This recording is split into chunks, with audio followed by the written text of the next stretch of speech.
¿Qué tal? Buenas noches, yo soy Rodrigo Jiménez Solomón, bienvenidos a Ciudad 25, este espacio donde se debate, donde se entrevista a los grandes perfiles que integran las decisiones importantes de nuestro país. Quiero dar la bienvenida al diputado federal por el PAN, el diputado Héctor Saúl Telles. Bienvenido, diputado. Gracias, Rodrigo. Muy contento de estar contigo en tu programa. Qué bueno que estás otra vez con nosotros. Gracias. Ya dijimos la vez pasada que la agenda legislativa iba a avanzar rápido. Platicamos de temas económicos la vez pasada que nos acompañaste. Ahora estamos en el calor del debate de una reforma electoral preferencial que ha enviado la presidenta de la República al Congreso y que se estima se vote en los próximos prácticamente 20 días. El 1 de septiembre tendría que votarse. Sí, creo que el primer tema esencial que se va a abordar ahora que empiece el mes de septiembre, pues va a ser este tema de la reforma electoral. Pero nosotros queremos aprovechar este espacio también, Rodrigo, para hacer un extrañamiento público al Poder Ejecutivo, al gobierno, porque sería la primera vez en que una reforma electoral se construye desde el propio gobierno.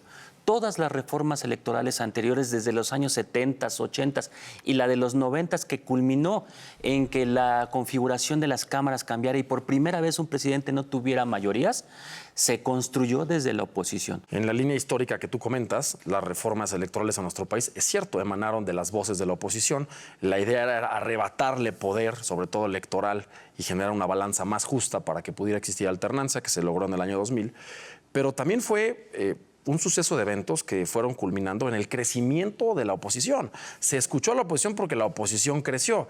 Hoy el efecto fue el contrario. En el 2024 la oposición decreció. Prácticamente no existe la voz mayoritaria de la oposición, en las cámaras de diputados y senadores. Hay mayoría calificada de Morena. Y lo natural en el poder fue buscar una reforma electoral, que es lo que tú comentas. ¿Está haciendo eco la voz de la oposición? Por más pequeña que pueda ser la oposición y la representación en las cámaras, ¿se está escuchando? ¿Hay eco hacia afuera de lo que ustedes creen? La presidenta ha mencionado esta apertura. Sin embargo, en los hechos, la comisión que hoy se designa desde el gobierno, pues son puros perfiles de Morena, obviamente, puros integrantes del gobierno de la presidenta. No hay un solo espacio para el legislativo y hay que recordarlo. Esta iniciativa tiene que pasar forzosamente por el Poder Legislativo para que sea una realidad. Entonces, no vemos la razón por qué en esa comisión presidencial no están integradas no solamente las voces de la oposición, sino también las voces de la academia, de las voces de los expertos, las voces de la participación ciudadana. Nosotros vamos a esperar cómo viene esta reforma, pero hemos encontrado que hay algunas cosas que ya se vislumbran, porque lo vimos desde la intención con el plan A en aquella vez que mandó el expresidente López Obrador, de tener algunos sesgos que vemos en donde se puede reducir la participación de las minorías, reducir las voces de la oposición, quitarle financiamiento público a los partidos, imagínate nada más esa gravedad, reducir la presencia de los diputados plurinominales, y a mí me parece que esto va no solamente en contra de los partidos políticos, va en contra de la propia ciudadanía y del principio de democracia y el principio de equidad que debe de existir en cualquier contienda. No es sano que el gobierno tenga que tomar todas las decisiones en un país. Es sano, por el contrario, en un sistema democrático, que las decisiones se tomen incluso con voces de la oposición. Claro. A ver, para desglosar un poco los temas, la presidenta crea por decreto, es una comisión legalmente constituida, una comisión integrada por puros integrantes del Poder Ejecutivo Federal, para discutir, para dar a conocer, para entender la reforma electoral. Pero ¿qué tiene que ver el Poder Ejecutivo con una reforma? Ella manda una iniciativa que se tiene que debatir en las cámaras para ser aprobada. Es una reforma constitucional, requiere la Cámara de Diputados, la de Senadores y la mayoría de los estados. Es una reforma constitucional profunda. ¿Y cuál es la función de esta comisión? No lo acabo de entender. O sea, es exponer lo que el Ejecutivo piensa, negociarlo, pero para eso tiene diputados y senadores Morena también, ¿no? A mí me parece que sucede lo que ha sucedido con todas las últimas reformas de la supuesta transformación que están llevando en el país. Acuérdate de las 20 iniciativas que manda precisamente el Ejecutivo a través del expresidente López Obrador, este legado que nosotros hemos calificado, perdón la palabra, como el legado maldito de López Obrador, toda la destrucción de los órganos autónomos, toda la desaparición de los contrapesos sanos que debe de tener un gobierno. Si esta iniciativa pretende reducir autonomía, pues nosotros vamos a alzar la voz contundentemente porque no podemos permitir ese retroceso ni ese daño a los ciudadanos, porque este instituto le pertenece a los ciudadanos, no es un instituto del gobierno, es un instituto que nació justo por el reclamo de elecciones limpias, de elecciones legítimas, de defender el sufragio y el voto ciudadano. Y hubo cientos de manifestaciones después del 88, sí, donde sucedió este problema en la elección presidencial, y justo estaba Manuel Bartlett en la Secretaría de Gobernación, que hoy forma parte también del equipo en Morena. Por eso creemos que Morena rompe sus principios, que la propia presidenta rompe toda la historia de lucha que tuvo incluso su propio movimiento. Es una grave contradicción. Ahora, es políticamente sexy, es atractivo venderle al pueblo, como siempre lo comenta Morena, que no va a haber plurinominales. Exacto. Que va a haber menos dinero para los partidos políticos, que se va a reducir el presupuesto del INE. Bueno, pues suena bien gastar menos dinero en las elecciones, suena bien que los mexicanos paguemos menos a los partidos políticos, suena bien que ya no haya diputados y senadores que no elegimos, que por cierto nacieron esos plurinominales para que la oposición pudiese tener Exacto. representación en su momento. Hoy, como lo ve Morena, es como el PRI lo vio en su momento, a quien mande a la calle va a ganar. Así lo ven. ¿Y tú estás de acuerdo con que se eliminen los plurinominales? No eres diputado plurinominal, no, cabe resaltar. No soy plurinominal, nunca lo he sido, siempre he sido diputado de mayoría. Pero mira, fíjate qué contradicción y qué disyuntiva tienen desde el propio gobierno, que hoy, bajo las propias escaleras de la democracia que se construyó desde la ciudadanía y desde la oposición, cuando ellos mismos eran oposición, se fueron construyendo peldaños de democracia. Y hoy, que gracias a esos peldaños de democracia llegaron a la cima, se quieren perpetuar destruyendo precisamente esa escalera de la democracia, disminuyendo presupuesto a los partidos políticos. Imagínate nada más que hubiera sido en su momento de partidos como el PRD, de partidos como el propio Morena, que no hubieran tenido financiamiento público, contra partidos de gobierno, claro, que gozan de todo el apoyo de una estructura gubernamental, de todo el apoyo de un sistema que apoya las decisiones de un partido. Y está Morena. Morena ha sido incluso el partido que más dinero ha recibido en los últimos 10 años desde que existe Morena. 30,000 millones de pesos ha tenido Morena en sus manos, y eso es lo que precisamente le permitió a Morena competir contra los partidos hegemónicos en ese momento que detentaban el poder y acceder ahora a ellos a este espacio. Y hoy, paradójicamente, quieren destruir y quieren que los partidos políticos no tengamos el financiamiento público que nos corresponde, incluso por ley como está ahora.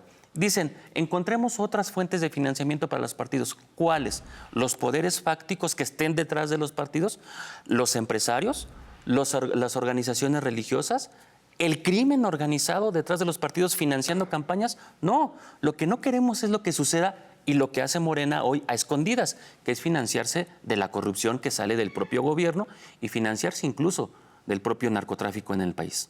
Lo que es una realidad es que la oportunidad de llevar a cabo una reforma profunda, una reforma electoral, es un buen momento, es oportuno, se pueden debatir cosas, se pueden mejorar.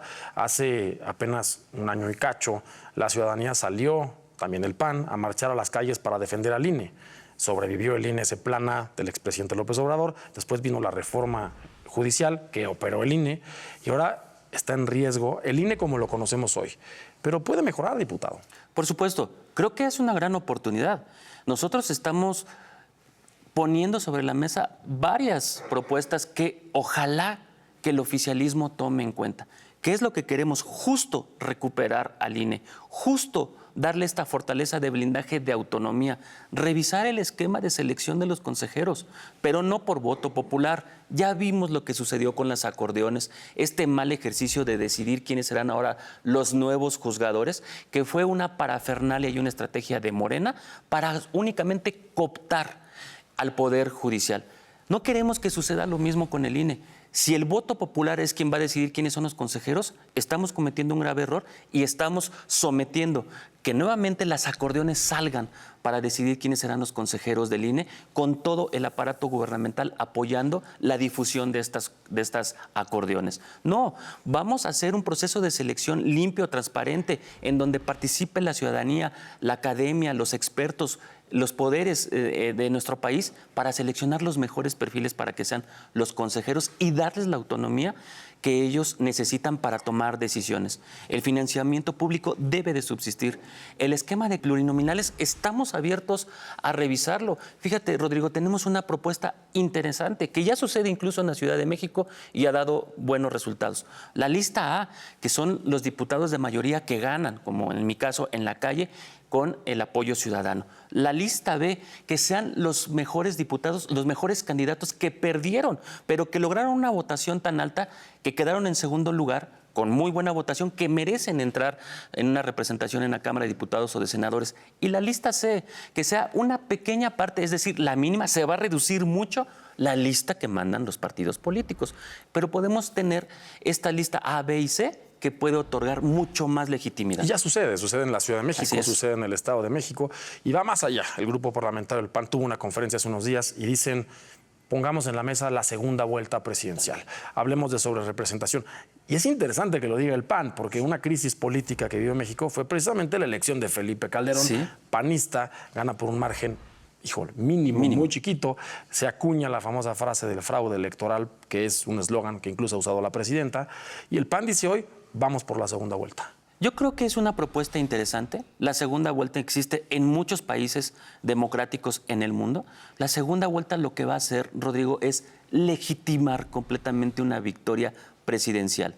Está bien que la presidenta Claudia Sheinbaum haya llegado con un buen apoyo de prácticamente 36 millones de votos, pero estamos hablando del 36% del padrón electoral. No es una mayoría ni siquiera absoluta, es decir, no tiene el 51% de apoyo electoral. Si fuéramos a la segunda vuelta, legitimaríamos todavía mucho más la victoria presidencial con alguien que goce de una mayoría del 51%. Eso me parece bastante interesante, llegaría con una legitimación y un apoyo mucho mayor, incluso que el que tiene actualmente la presidenta Claudia Sheinbaum. Bueno, y te elimina las estrategias de divide y vencerás. Así es. Porque se van los que tienen menos porcentaje. Si acuerdas con un partido o con un candidato independiente por abajo de la mesa y te quita poco voto, es muy claro que puede suceder. Sería interesante, pero a ver, la verdad, diputado, ¿Morena va a permitir eso? Ojalá lo permitiera. Pero si no va a haber apertura, como sucedió en la reforma judicial. Fíjate, manda en mayo de 2024 el presidente la iniciativa, el expresidente López Obrador. Hubo meses supuestamente de análisis y foros. Ni uno de esos retomó las propuestas de la oposición. No hubo ni una sola que retomaran propuestas de expertos, de académicos, y pasaron la reforma como ellos la quisieron. Vamos a esperar que ojalá en el Poder Legislativo haya apertura para modificar, meter la segunda vuelta, meter el voto electrónico, meter las elecciones primarias en los propios partidos, ver cómo quedarían las listas de plurinominales. No podemos reducir las voces de la oposición. Si esta iniciativa pretende acallar, minimizar, invisibilizar a la oposición, estamos entonces caminando hacia un Estado completamente totalitario. Ahora, Morena tiene muchas corrientes internas. Pasó con la reforma presidencial del nepotismo y la no reelección. La mandaron de una manera y se votó totalmente diferente por Morena y sus aliados. Seguramente encontrarás voces internas en Morena que piensan diferente. Pues mira, seguramente sí, incluso de sus propios aliados. Yo quisiera ver cuál es la posición del PT, quisiera ver cuál es la posición del Verde, porque esta iniciativa, así como vendría o como creemos que se está construyendo, no les va a beneficiar en nada. En estos momentos, sus propios aliados tenderían a la desaparición si se quitan las representaciones proporcionales, que son las pluris. Claro. Pues todos los partidos prácticamente han venido creciendo gracias a esta figura de los plurinominales. Es lo único que asegura que los partidos puedan tener una representación, pero no solamente una representación de partidos, sino una expresión ideológica de oposición de minorías que necesitamos estar representados en las cámaras de diputados para evitar precisamente que esto se convierta en una dictadura. Pues, diputado, muchas gracias por estar con nosotros. Muchas gracias, Rodrigo.